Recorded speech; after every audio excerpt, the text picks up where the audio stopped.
When it was posted to Tumblr, BuzzFeed, and Twitter because no one could agree on what color it was, they called it the dress that broke the internet. But the real people behind the picture were hiding a troubling past. This is the story of Keir Johnston, the groom made famous by the dress, and why some people say it's cursed.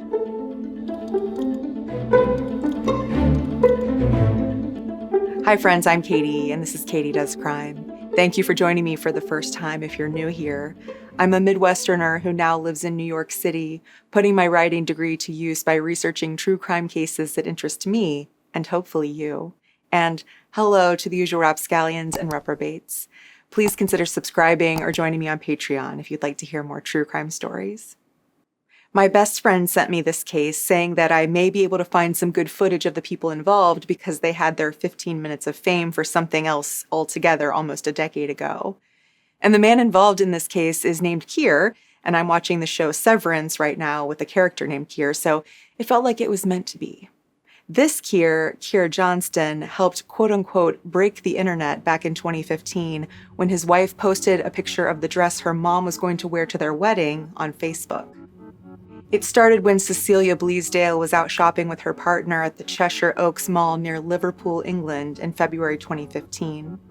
Her daughter was getting married soon, so she stopped at a store called Roman Originals to find something that might hold her in the right places. She found 3 dresses she liked, took pictures of them, and bought the one she liked best. She texted her daughter on the way home with the photos and said she bought the 3rd one. Her daughter said, "Oh, the white and gold one?" Cecilia said, No, the blue and black one. Her daughter said, "If you think that's blue and black, you need to go see the doctor." And thus began the debate that everyone had an opinion about, one where both sides thought the other side was literally insane. The family couldn't agree, and even Cecilia's partner was seeing one thing in the picture when he had seen the opposite thing in real life in the store. So Cecilia's daughter posted the picture of the dress to Facebook to ask her friends what they saw. Then a friend of hers, who joked that it was tearing the community apart, posted it to her Tumblr and said, "Guys, please help me. Is this dress white and gold or blue and black? Me and my friends can't agree and we are freaking the out." That's when it really took off, strangers all fighting in the comments section. Then the conversation moved to BuzzFeed and then Twitter, where celebrities started chiming in. Mindy Kaling wrote in all caps, "It's a blue and black dress. Are you effing kidding me?" Taylor Swift wrote, "I don't understand this odd dress debate and I feel like it's a trick somehow. I'm confused and scared. P.S. It's obviously blue and black." Kim Kardashian said she saw white and gold while Kanye saw blue and black. People felt personally hurt when their favorite star didn't side with them, and some people got angry. One user wrote, "Anyone who disagrees, I'm at 37th and Madison, come fight me." At its peak, Twitter said the hashtag #TheDress was being used 11,000 times per minute. I remember feeling like I was being gaslit. No one really saw a white and gold dress, right? But they really did. Slate later published an article by a vision scientist about why people saw the colors of the dress differently. He said it was like discovering a new continent, the way the dress upended the field of color vision. He said people just assume that everyone sees the world in generally the same way, and we're taught to believe what we can see with our eyes. So if someone disagrees with us, they must be dumb or lying or something like that. But in this case, we weren't seeing the dress directly with our eyes. We were seeing a photo of it, and a pretty crappy cell phone photo of it at that. It was unclear if the dress was inside or outside, lit from the front or the back, and shown in bluish light or yellowish light. So our brains, having no idea what to think, just start to assume things. And once our brain assumes those things, they start being way too confident about it. This vision scientist said that basically, if you assumed the dress was in natural light and or shadow versus indoor lighting and or direct light, you are more likely to see the dress as white and gold. Your brain might think, okay, daylight and shadows are more blue, so this dress is probably white but looks blue because of the blue light being reflected onto it. Whereas people who assumed the dress was being photographed inside in fake light thought the dress really was truly blue fabric. A Duke University neuroscientist said that people are strongly wedded to the idea that colors are properties of objects when they are in fact made up by the brain. Now, of course, we know that the dress really was blue and black. The store where Cecilia originally bought her dress actually made a white and gold one that they auctioned off for charity. But you probably shouldn't wear it to your daughter's wedding unless you want to be seen as that mom wearing white to compete with the bride. Just as the dress mania was sweeping the nation, the family that started it all was invited to be on the Ellen DeGeneres show. They were flown to LA and put up in a hotel where they locked the dress in a safe. They were given a food stipend of $200 each. And while on the show, Ellen gave the newlyweds $10,000 cash. She offered to pay for an upgraded second honeymoon to the Caribbean for them. And of course, she gave them custom underwear that was half white and gold, half black and blue. So you showed that picture to Keir, right? Is that it? Yeah, and he Yep. saw. And you saw? Well, I'm a founding member of Team Blue and Black, I'm afraid. Really? Yeah. So then that must have confused you even more. Yeah. So then who did you show it to? Well, being such a small island, my mum and dad live next door. We have an adjoining door. Uh-huh. So I knocked on the door, and through comes my dad.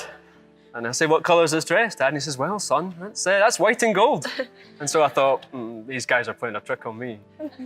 Wow. Okay, so then how do you come into this, Caitlin? Then you posted it, right? Yeah, I posted it on Tumblr.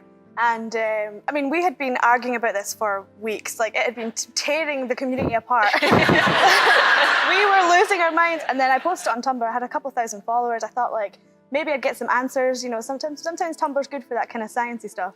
And Yeah, I always go to Tumblr. Yeah, For science. That's what I do too. I go for science. Then, as with all of these people with momentary internet fame, the couple disappeared back into obscurity to their home in Scotland. Well, for a minute. And then the husband, general store employee Keir Johnston, made news again in July 2023. The 38-year-old was spotted on the Glasgow High Court roll for a criminal preliminary hearing. When The Guardian published an article about it a few days later, they found that Johnston had allegedly been violent and controlling with his now wife, Grace McPhee, for almost 11 years.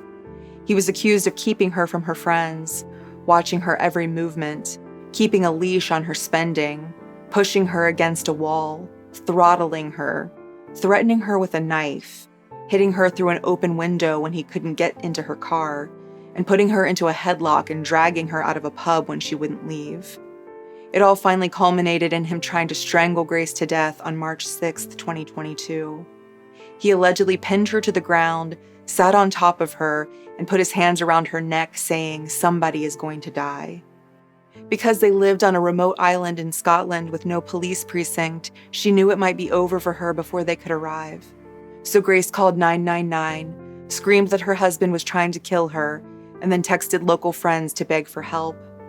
At his preliminary hearing, Johnston denied everything, including the attempted murder charge. But ahead of his trial in May 2024, he changed his plea to guilty, probably, in my mind, because there was a witness to the terrifying strangling event. The prosecutor in the case said that Grace felt trapped after enduring years of abuse. Before the attack that resulted in her calling the police, she went to the mainland for a job interview against Johnston's wishes. He went out drinking and texted her, "You should support me, but you do not," which filled her with anxiety and dread.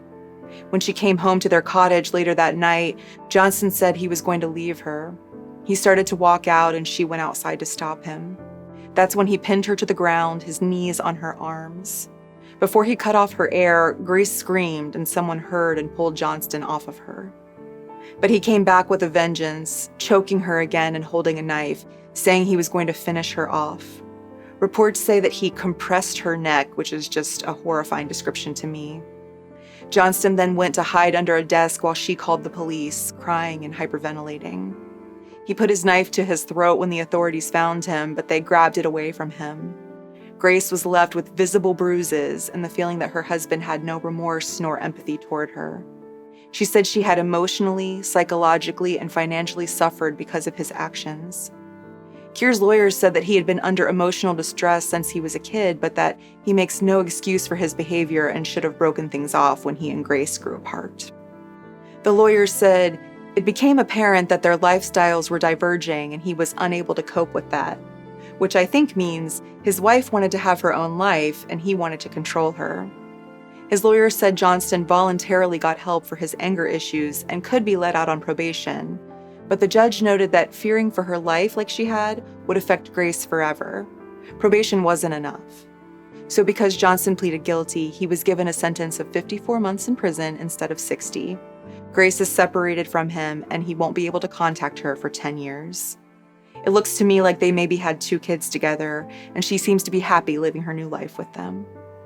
I know that Grace and Keir apparently had a pretty tragic relationship, but I have to say that I love this Facebook post Keir made showing a picture of what I assume is his daughter and his car. He commented, "My 2 fave things in the whole wide world," and Grace commented back, "Dick." If I saw it on a friend's Facebook page, I would think they must be a fun couple, making jokes about each other. Maybe it wasn't a joke, though, knowing what we know now about their troubled past. I wonder if anyone in Grace's life knew what she was going through, and I wonder if she wishes the dress had never put their relationship in the limelight like it did. For better or worse, the Salvation Army used the fame of the dress to try to bring awareness to the issue of violence against women in an ad campaign. I think the tagline is pretty clever. Why is it so hard to see black and blue? Although I know some people thought it was in poor taste. As for the real dress, the one that started it all, Grace's mom still has it, unwashed and unworn since the trip to LA to be on TV. She wonders if it should be on display somewhere, in a museum or something, a reminder of its fleeting pop culture importance. She might want to clean off the sweat marks first, though. As always, please let me know what you think about this case in the comments. Thank you for tuning in today. I'm just a true crime fan like you are, and I really appreciate you taking a chance on me.